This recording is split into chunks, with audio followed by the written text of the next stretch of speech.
Alright, Davao City update, August 16.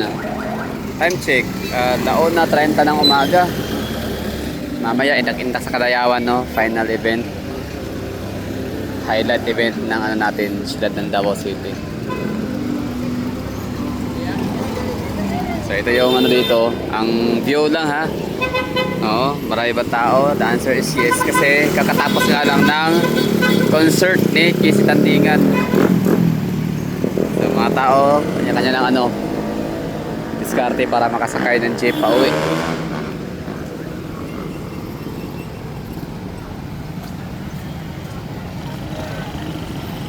This is the life.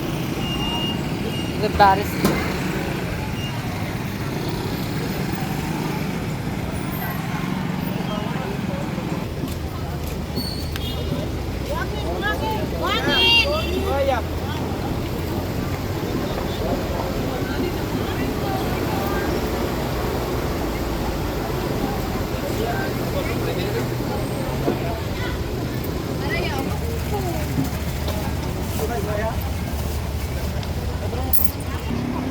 Masa yang ruta din eh? Buhangin ko eh?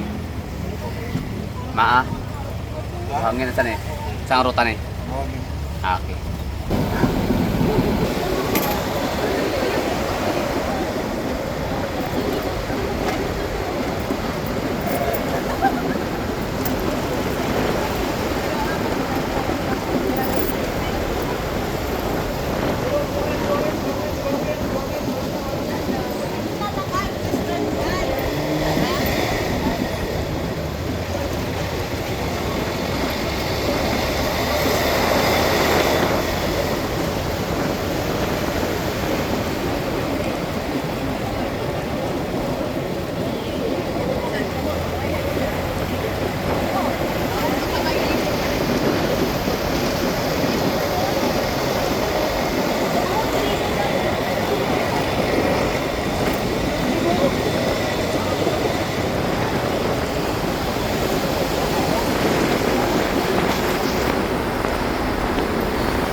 Okay.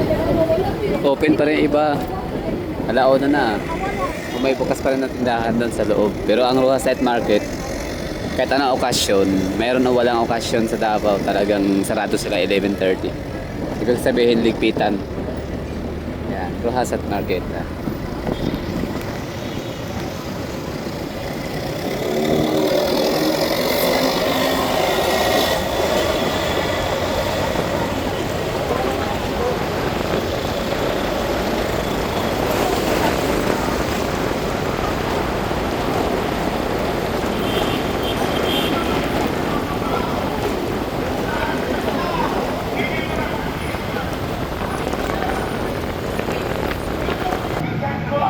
So ito yung isa sa pinaka-busy na lugar din ng Acacia. All roads will lead to Acacia.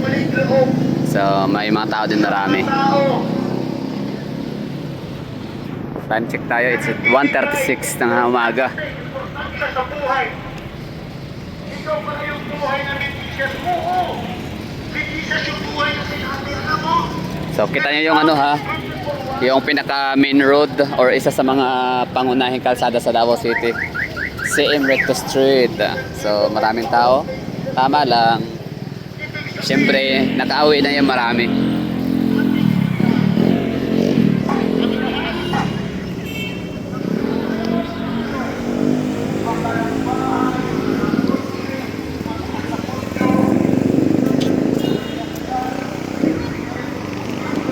Potarte yung ano, Rojas Night Market, Ateneo area.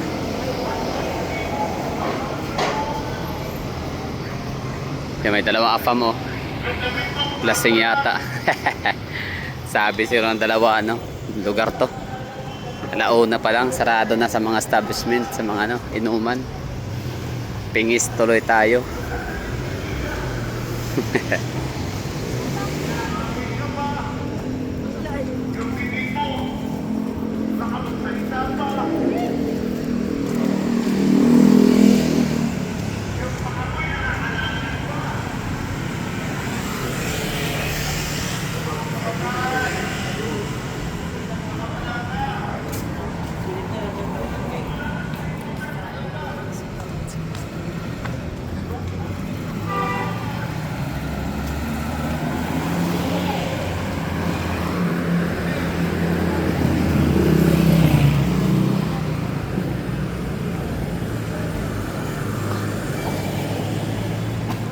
Ito, maraming tao dito. Oh.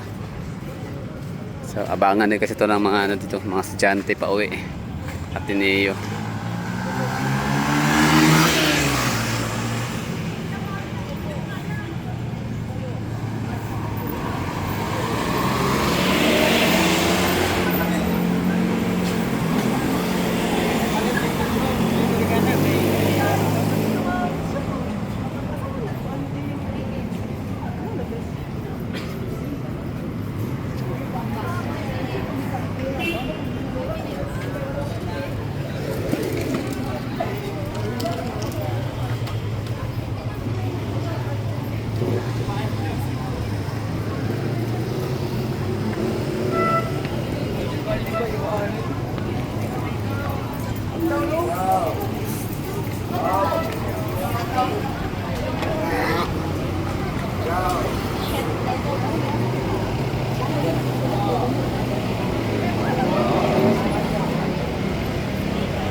Galing, no? Kahit pa napakaraming tao kanina, yung kalsada, linis pa rin talaga.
Okay na tayo dito. Maraming salamat sa mga nanonood. At least naipakita ko na sa inyo ang hitsura ng Davao City, Siem Recto, Ateneo area, Rojas Night Market.